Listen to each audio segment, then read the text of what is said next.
He was starving, so he asked for help. "Excuse me, I haven't eaten all day." They laughed. "Does it look like we run a shelter? Try somewhere else."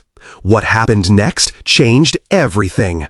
A teenage boy stood near the entrance of a busy restaurant, his clothes wrinkled and his face worn from exhaustion. People walked past him, laughing and enjoying meals he couldn't afford. He hesitated for a long moment, then finally stepped forward as a group of well-dressed professionals walked out. "Excuse me," he said quietly, "I haven't eaten all day. Could you please help me with some food?" The group fell silent for a second, then a few of them smirked. "Seriously?" one man said. "You're asking us?" Another shook his head. "There are shelters for that. Try somewhere else." The teenage boy nodded slowly, his eyes dropping. "Okay, thank you," he murmured, even though they had given him nothing. He turned to leave. But one woman didn't move. She watched him carefully. "That's not right," she said, shaking her head. Her colleagues shrugged. "You can't help everyone." Ignoring them, she went back inside.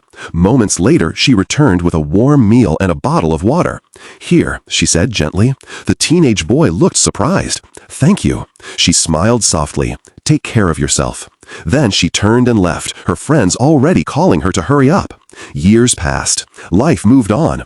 The teenage boy struggled, failed, and tried again, but he never forgot that moment. That simple act of kindness stayed with him, even on his hardest days.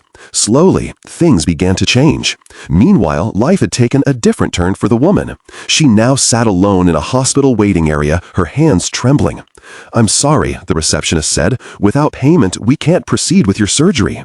The woman nodded and stepped aside, staring at the floor. No one to call, no help. "God, I don't know what to do," she whispered. Few minutes later, a nurse stood before her. "Ma'am, please come with me." Confused, she followed. Inside a quiet room, a well-dressed man stood waiting. "Your treatment has been taken care of," he said. She froze. I don't understand." "You don't need to worry about that." Tears filled her eyes. "But why?" The man paused, then smiled slightly. "You may not remember me," he said. She looked closer. "A few years ago," he continued, "I stood outside a restaurant, hungry and invisible." Her breath caught. "You were the only one who stopped," he said softly. Silence filled the room. "I never forgot," he added. "Today, I'm just saying thank you."